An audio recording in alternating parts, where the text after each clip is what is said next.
வணக்கம். ஒரு குட்டி குட்டி பிரேக் அப்புறம் வந்து திருப்பி வீடியோ போட ஆரம்பிச்சிருக்கோம். இது வந்து பார்த்திங்கன்னா ஒரு மூவி ரிவ்யூ பண்ணுவேன்னு சொல்லிட்டு இன்றைக்கி சாதாரணமாக போயிட்டு சரி ஹாலிடேஸ்லாம் ஒரு குட்டி ஹாலிடே எடுத்துமே முடிஞ்சிச்சு, இந்த படத்தை போய் பார்க்கலாம், ஒரு வாரமாக அதோட ரிவ்யூஸ்லாம் நல்லா இருக்குன்னு சொல்லிட்டுருக்காங்களே சொல்லிட்டு இந்த படத்துக்கு போய் போனால் படம் முடிகிறப்போ நானே வந்து யோசிச்சிட்டேன், ஓகே படம் முடிஞ்சதுக்கப்புறம் ரிவ்யூ போட்டு தான் தீர போகிறோன்னு அப்போயே தெரிஞ்சிச்சு. ஸோ இந்த குட்டி பிரேக் அப்புறம் நம்ம பண்ணுற ஃபஸ்ட் வீடியோ ஆப்வியஸ்லி சில பேர் பார்த்துக்கலாம், அவங்க நிறைய பேர் பார்க்காம இருந்துக்கலாம். ஆப்செஷன் அப்படிங்கிற படத்தை பற்றி தான். நிஜமாகவே யாருக்கு பேய் படம் பிடிக்காது சொல்லுங்கள்? ஒரு பாயிண்ட் ஆஃப் டைமில் பேய் படத்து மேலே இருக்கிற நம்பிக்கை இல்லை இன்ட்ரெஸ்ட் வந்து எல்லாருக்குமே போகிறதுக்கான முக்கியமான காரணம் என்னென்னா, திருப்பி ஒரே மாதிரியான படங்களாக பார்த்து திருப்பி இப்போ நீங்கள் பயமுறுத்த போகிறீங்க கரெக்டாக, போய் இது பண்ண போகிறது கரெக்டாக, போய்க்கு இப்படி போகுது கரெக்டானு சொல்லிட்டு தொடர்ந்து இந்த ஹாரர் மூவியோட ஃபார்மேட் எல்லாருமே வந்து கரைச்சி குடிச்சு புரிஞ்சுக்கிட்டாங்க. அந்த ஒரு சூழ்நிலையில் தான் வந்து பார்த்திங்கன்னா இப்போ வந்திருக்க ஆப்செஷன் அப்படிங்கிற படம் ரெண்டு விஷயத்துக்கு வந்து பேசு பொருளாக இருக்குது. ஒன்று, இந்த ஹாரர் அப்படிங்கிற ஜானர் வந்து பார்த்திங்கன்னா வந்து சாட்டிஸ்ஃபை பண்ணது மட்டும் இல்லாமல் ரீடிஸ்கவர் பண்ணது மட்டும் இல்லாமல் ரொம்ப கம்மி பட்ஜெட்டில் ஒரு படத்தை எடுத்து அதை லாபகரமான படமாக மாற்றினது மட்டும் இல்லாமல் பார்த்திங்கன்னா ஒரு ஜம்ப் ஸ்கேர் அதெல்லாம் தாண்டி வந்து பார்த்திங்கன்னா ஒரு ஹாரர் மூவியை எல்லாருமே வந்து பேசு பொருளாக மாற்றினதுக்கு இந்த படமும் வந்து ஒரு முக்கிய ரீசனாக இருக்கும். அந்த வகையில் ஹாலிவுட்டில் ரிலீஸ் ஆன இந்த படம் ஃபெஸ்டிவல்ஸில் வந்து பார்த்திங்கன்னா நிறைய அவார்டை குமிச்சது மட்டும் இல்லாமல் உலக லெவலில் வந்து கொடூரமான வசூலியும் வந்து குமிச்சிக்கிட்டு இருக்குது. எப்படி அமெரிக்காவில் அந்த படம் வந்து சக்கப்போடு போட்டிருக்கோ, இப்போ நான் பார்த்துட்டு வந்த ஷோலேயே வந்து பார்த்திங்கன்னா சும்மா ஹவுஸ்ஃபுல் காட்சிகளாக நம்ம ஊரில் ஓடிட்டுருக்கு. சரி, இப்போ இந்த படத்தோட ரிவ்யூக்குள்ளே வந்து போகலாம். கர்லி பாக்கர் அப்படிங்கிற டேரக்டர் தான் வந்து பார்த்திங்கன்னா இந்த படத்தை இயக்கியிருக்காரு.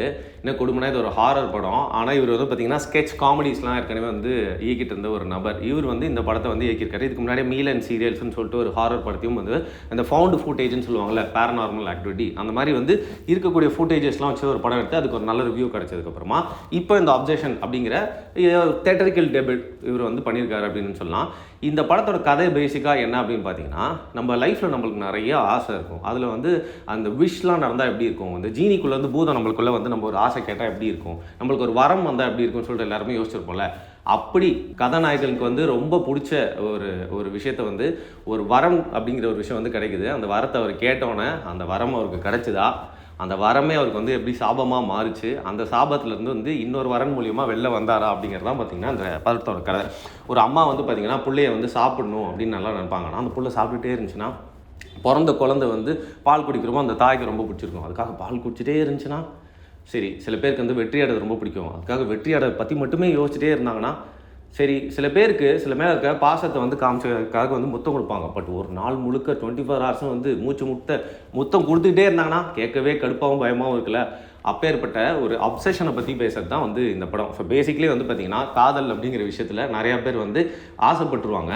அந்த ஆசைப்பட்ட விஷயம் வந்து கிடச்சிருச்சுன்னா, அதாவது கடவுள் வந்து கொடுத்துட்டாரு அப்படின்ற பட்சத்தில் அதை நம்மளால் ஹேண்டில் பண்ண முடியுமா அப்படிங்கிறது தான் இந்த படத்தோட தீம் அப்படின்னு சொல்லலாம். ஃபர்ஸ்ட் ஆஃப் ஆல் இந்த படம் வந்து எனக்கே ஒர்க் அவுட் ஆச்சு அப்படின்னு நான் சொல்கிறேன். எனக்கு ஹாரர் படம் ரொம்ப பிடிக்கும் அப்படின்னா கூட இது வரைக்கும் நான் பார்த்த ஹாரர் படத்தெல்லாம் வந்து பார்த்திங்கன்னா இந்த படம் வந்து கொஞ்சம் அந்த மாதிரிலாம் இல்லாமல் வேறு மாதிரி இருந்துச்சு. ஸோ பேசிக்லி வந்து ஹாரர் அப்படிங்கிறது ஒரு சூப்பர் நேச்சுரல் சைக்காலஜிக்கல் ஹாரராக இது வந்து ட்ரீட் பண்ணியிருக்காங்க.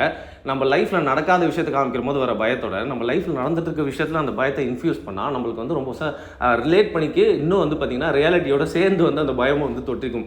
ஒரு படத்தை பார்த்துட்டு வந்து அதுக்கப்புறம் லைஃப்பில் அந்த மாதிரியான கேரக்டர்ஸ், அந்த மாதிரியான ஒரு ரிலேஷன்ஷிப் இருந்துச்சுன்னா அதன் மூலியமாக ஆஹா இந்த படம் தானே ஞாபகம் வருது அப்படிங்கிற மாதிரி ஒரு ஃபியர் ஃபேக்டர் வந்து இந்த படம் ஏற்படுத்தியிருக்கு. அந்த வகையில் இந்த படம் வந்து ஒரு பெரிய ப்ளஸ் பாயிண்டான படம். இன்னொன்று, இந்த படத்தோட ஆக்டர்ஸ் இவங்க எல்லாருமே ஷேப்பாக இருக்கட்டும், அவங்களோட நடிக்கிற திறனாக இருக்கட்டும், அவங்களோட ஐ கான்டாக்டாக இருக்கட்டும், அவங்களோட எக்ஸ்பிரஷன்ஸ் எல்லாமே வந்து ஒரு ஹாரர் படத்துக்குனே இவன் தச்சு செஞ்சுருக்காங்கப்பா அப்படிங்கிற மாதிரி வந்து ஒரு 4-5 பேர் தான் படம் முழுக்க வராங்க. பட் அவங்களோட ஆக்டிங் வந்து இந்த படத்தில் வந்து சூப்பராக அந்த பயத்தை வந்து கடத்துது. அது மட்டும் இல்லாமல் இந்த படத்தோட எடிட்டிங் நிஜமாகவே சொல்கிறேன், இந்த படம் ஸ்டார்ட் பண்ணி முடிகிற வரைக்கும் வந்து என்னடா அது முடிச்சு தொலைங்கடா, என்னடா அது கொஞ்சம் லைட்டாக லேக் ஆகுது அப்படிங்கிற மாதிரி இந்த படம் முழுக்க ஃபீலே ஆகலை. ரொம்ப சிம்பிளான ஒரு தீம், ரொம்ப சிம்பிளான ஒரு கதையாக இருந்தாலும் அதை இவங்க எக்ஸ்ப்ளோர் பண்ண விதம் வந்து செம்மையாக இருக்குது. அந்த சீட்டு நுனியில் உட்கார வைக்கிற மாதிரின்னு சொல்லுவாங்கள்ல, ஃபஸ்ட் ஹாஃபில் கொஞ்சம் வந்தது, செகண்ட் ஹாஃபில் போர் அடிச்சு அப்படின்னு சில பேய் படத்தில் சொல்கிற மாதிரி இல்லாமல் இந்த படத்தில் வந்து சும்மா ஸ்கேட்டர் பண்ணியிருக்காங்க. கடைசி வரைக்கும் இந்த படத்துக்குள்ள நீங்கள் வந்து நல்லா ரிலேட் பண்ணி ஒரு கனெக்ஷனோடு இருப்பீங்க அப்படிங்கிறது இந்த படத்தோட ஒரு வெற்றி அப்படின்னு சொல்லலாம். பெருசாக இந்த படத்தில் வந்து பார்த்திங்கன்னா நெகட்டிவ்னு சொல்கிறதுக்கு எதுவுமே இல்லை. ஏன்னா எல்லாரோட ரிவ்யூவையும் பார்த்துட்டு எக்ஸ்பெக்டேஷனே இல்லாமல் இந்த படத்தை போய் பார்த்துட்டு நல்ல ஒரு திருப்தியான என்டர்டைன்மெண்ட் ஆகி தான் நான் வந்து வந்திருக்கேன். அந்த வகையில் இந்த படம் வந்து பார்த்திங்கன்னா ஒரு ஹாரர் மூவி உங்களுக்கு பிடிக்கும், இல்லை ஏதாவது ஒரு ஹாலிவுட் படம் இந்த வாரம் பார்க்குறீங்க, உங்களுக்கு நல்லா என்டர்டெயின் ஆகணும், மறக்கவே கூடாது ஒரு நாளைக்கு அப்படின்னா இந்த படத்தை நீங்கள் போய் பார்க்கலாம். அதையும் தாண்டி இந்த படத்தில் வந்து சில தீம்ஸ்லாம் வந்து எக்ஸ்ப்ளோர் பண்ணியிருக்காங்க. ஸோ அதுதான் இந்த படம் வந்து இவ்வளோ வெற்றி அடைறதுக்கு காரணமானு எனக்கு தோணுச்சு. உதாரணத்துக்கு இந்த படம் பார்த்தீங்கன்னா ஆல்மோஸ்ட் $1 மில்லியன் கூட ஆகலைங்க எடுக்கிறதுக்கு. பட் வந்து இது பில்லியன் கணக்கில் இப்போ வரைக்கும் வசூலை வந்து குமிச்சிக்கிட்டே இருக்குது. அந்த வகையில் ரொம்ப கம்மி காஸ்ட்லேயே வந்து பார்த்திங்கன்னா சும்மா அலப்பறாலாம் பண்ணாமல் ஒரு பேய் படத்தை எடுத்து எல்லாருக்குமே வந்து கொண்டு போய் சேர்க்க முடியும் அப்படிங்கிறது இந்த படம் வந்து நிரூபிச்சிருக்கு. அதையும் தாண்டி இதோட தீம்ஸ் தான் வந்து பார்த்திங்கன்னா ரொம்ப ஏற்றுக்கொள்ளும்படியாக இருந்துச்சு. உதாரணத்துக்கு லவ்வில் வந்து பார்த்திங்கன்னா அன்ஹெல்தி அப்சஷன், ஓவராக ஒருத்தவங்க மேலே வந்து பாசமாக இருக்குது. அந்த பாசம் வந்து பார்த்திங்கன்னா பைத்தியகாரத்தனமான பாசமாக மாறுச்சுன்னா எப்படி ஒரு காலத்தில் இவங்க நம்மளை லவ் பண்ணால் எப்படி இருக்கும் அப்படின்னு யோசிக்கிற விஷயம், ஐயோ இவங்க லவ் பண்ணாமலே இருந்திருக்கலாமே, இவங்களை பார்க்காமலே இருந்திருக்கலாமேன்னு தோணும்ல, அந்த ஒரு எமோஷனை இந்த படத்தில் வந்து பார்த்திங்கன்னா சூப்பராக வந்து எக்ஸ்ப்ளோர் பண்ணியிருக்காங்க. அண்ட் லோன்லினஸ், நீங்கள் ஒரு ரிலேஷன்ஷிப்பே அன்பையும் தேடி போகிறீங்கன்னா வந்து அந்த தனிமை தான் உங்களை வந்து பார்த்திங்கன்னா அதை தேடி போய் செய்ய வைக்கும். ஆனால் ஒரு காலகட்டத்தில் அந்த தனிமையே எவ்வளோ நல்லா இருந்துச்சுல அப்படின்னு சொல்லிட்டு சில நேரத்தில் யோசிச்சிருப்பாங்க சில பேர். அதையும் இந்த படத்தில் வந்து நம்மளுக்கு ஃபீல் பண்ண வச்சுருக்காங்க. அண்ட் உரிமை, இந்த என்டைட்டில்மெண்ட் அப்படின்னு சொல்லுவாங்க. ஒரு ரிலேஷன்ஷிப்பில் வந்து நான் தானே உனக்கு இருக்கேன், நான் உரிமையாக செய்யக்கூடாதா அப்படின்னு சொல்லிட்டு யோசிப்பாங்கல்ல. அந்த என்டைட்டில்மெண்ட் வந்து இந்த ரிலேஷன்ஷிப்புக்குள்ளே வந்துச்சுன்னா எந்த அளவுக்கு ஒரு பாயிண்ட் ஆஃப் டைமில் அது ஃபோர்ஸ்டு ரிலேஷன்ஷிப்பாக மாறிடும், எப்போ விட்டா போதும் அப்படின்னு சொல்லிட்டு நம்மளுக்கு தோண வச்சிருன்ற மாதிரி ஒரு விஷயமும் ஒரு அப்சஷன் எப்படி கொண்டு வரும் அப்படிங்கிறத ஹாரர் மூலியமாக இவ்வளோ எக்ஸ்ப்ளோர் பண்ணது ரொம்ப பெரிய விஷயம். அண்ட் நீங்கள் யாராவது லவ் பண்ணுறதுக்கு ஃபோர்ஸ் பண்ணிங்கன்னா அது எவ்வளோ ஒரு டேஞ்சரஸான விஷயமா மாறலாம். நான் ஃபஸ்ட்டு சொன்னது தான், ஒரு பூதம் உங்களுக்கு மாட்டிச்சுன்னா நல்லாயிருக்கும், உங்கள் விஷயம்லாம் கிராண்ட் பண்ணுறதுன்னு தோணலாம். பட் அந்த பூதத்தை எப்படி ஹேண்டில் பண்ணுற அப்படின்னு தெரிலனா பார்த்தீங்கன்னா அந்த வரமே உங்களுக்கு சாபமாக மாறிடும் அப்படிங்கிறத நீங்கள் ரொம்ப ஃபோர்ஸ் பண்ணி ஒரு விஷயத்தை திணிச்சிங்கன்னா அது எப்படி வந்து ரிவீட் அடிக்கும் அப்படிங்கிறத இந்த படத்தில் சூப்பராக காட்டியிருக்காங்க.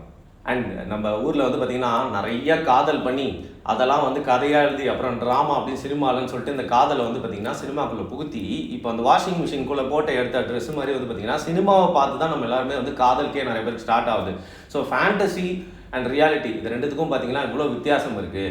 ஸோ ஃபேண்டசியெல்லாம் பார்த்துட்டு நீ ஓவராக ஒரு விஷயத்தை ஆசைப்பட்ட அப்படின்னா அந்த ஃபேண்டசியை நீ இதெல்லாம் பார்த்து ரொம்ப ரோஸியாக ரொம்ப சூப்பராக ரொம்ப ஸ்வீட்டாக இருக்குன்னு நினச்சியோ அது எல்லாமே சேர்த்து உனக்கு குனியை வச்சு ஆப் அடிக்கும். அப்படிங்கிறது வந்து பார்த்திங்கன்னா ஃபேண்டசி வர்சஸ் ரியாலிட்டி அப்படிங்கிற ஒரு தீமை சூப்பராக எக்ஸ்ப்ளோர் பண்ணியிருக்கு இந்த படம். நம்ம எல்லாருமே வந்து பார்த்திங்கன்னா தனியாக இருக்கோம், ரொம்ப லோன்லியாக ஃபீல் பண்ணக்கூடிய ஒரு ஜென்ரேஷனில் வந்து வாழ்ந்துட்டுருக்கோம். பட் அதில் வந்து பார்த்திங்கன்னா வந்து டிபெண்டன்சி, லோன்லியாக இருக்கக்கூடாது, நம்ம ஒரு சோஷியல் அனிமலாக இருந்தாலும் வந்து பார்த்திங்கன்னா டிபெண்டன்சி அப்படிங்கிறது ஒருத்தர் மேலே நம்ம அதிகமாக பட்டாலும் இல்லை யாரோ ஒருத்தர் நம்ம மேலே ஓவராக வந்து டிபெண்ட் பண்ணாலும் வந்து பார்த்திங்கன்னா அந்த அப்சஷன் உங்களை வந்து எதெல்லாம் நீங்கள் வந்து ஒரு காலகட்டத்தில் ரொம்ப ஆசையாக பார்த்தீங்களோ அதை பார்த்து தெரிச்சு ஓட வச்சிரும் அப்படிங்கிறது வந்து சூப்பராக இந்த படம் காட்டியிருக்கு. அண்ட் இன்செக்யூரிட்டி, டெஸ்பரேஷன் இந்த ரெண்டு விஷயமும் சேர்ந்து வந்து ப்ரொடியூஸ் பண்ணுறது டாக்ஸிசிட்டி. அந்த ரெண்டோட சேர்த்து வந்து பார்த்திங்கன்னா குழந்தையா பெற்று போடுறது டாக்ஸிசிட்டி அப்படிங்கிறது இந்த படத்தில் வந்து காமிச்சிருக்காங்க. ஸோ பேசிக்காக நான் ஏன் இந்த மாரல் ஆஃப் த ஸ்டோரிஸ்லாம் சொல்லிட்டுருக்கேன்னா ஒரு படத்தை பார்த்தா வந்து என்டர்டைன் பண்ணிச்சு அப்படிங்கிறதையும் தாண்டி வந்து அந்த படம் அதோட தீமில் நிறைய விஷயங்களை வந்து பார்த்திங்கன்னா அதுவும் டேரெக்டாக ஒரு ரொமான்டிக் மூவிஸில் இப்போ ஜெஸி இருக்கார்ல, ஜெஸி வந்து ரொம்ப டாக்ஸிக்னு சொல்லிட்டு சில பேருக்கு 5 வருஷத்துக்கு அப்புறம் புரிஞ்சிருக்கும், சில பேருக்கு படம் பார்த்தாலும் புரிஞ்சிருக்கும், சில பேருக்கு 10 வருஷத்துக்கு அப்புறம் புரிஞ்சிருக்கும். இதில் வந்து ஒரு நிக்கின்னு ஒருத்தி வரா, அவள் வந்து பார்த்தீங்கன்னா உங்களுக்கு நிறைய விஷயத்த லவ்வில் வந்து புரிய வச்சிருப்பா. அதனால் வந்து இந்த படத்தை ஒரு ஹாரர் படமாக மட்டும் பார்க்காம இந்த படத்தில் இருந்து நிறையா விஷயங்கள்லாம் எனக்கு தோணுச்சுங்க. அதனால் நான் வந்து நிறைய விஷயங்கள் என்னோட எக்ஸ்பீரியன்ஸ் உங்ககிட்ட கொட்டணும் அப்படிங்கிறலாம் தான் ரிவ்யூ கம் சும்மா ஒரு அசஸ்மெண்ட்டாக இருந்துச்சு. ஒருவேளை நீங்கள் இந்த படத்தை பார்த்துருந்தீங்கன்னா என்ன அளவுக்கு நீங்கள் என்டர்டெயின் ஆனீங்களா, இந்த விஷயம்லாம் நீங்கள் ஃபீல் பண்ணீங்களா, இல்லை பார்க்கலையா பார்க்க போகிறீங்களா அப்படிங்கிறத மறக்காமல் கீழே கமெண்ட் பண்ணுங்கள். தொடர்ந்து கரண்ட் அஃபேர்ஸ் அப்புறம் பொலிட்டிக்கல் சினாரியோவில் நிறைய விஷயங்கள் மாறிட்டே இருக்குது. அதை பற்றி மட்டும் இல்லாமல் இந்த மாதிரி இன்ட்ரெஸ்டிங்கான மூவி ரிவ்யூஸோட நம்மளோட வருண் டாக்ஸில் அடுத்த வீடியோவில் உங்களுக்கு பார்க்குறேன். தேங்க்யூ.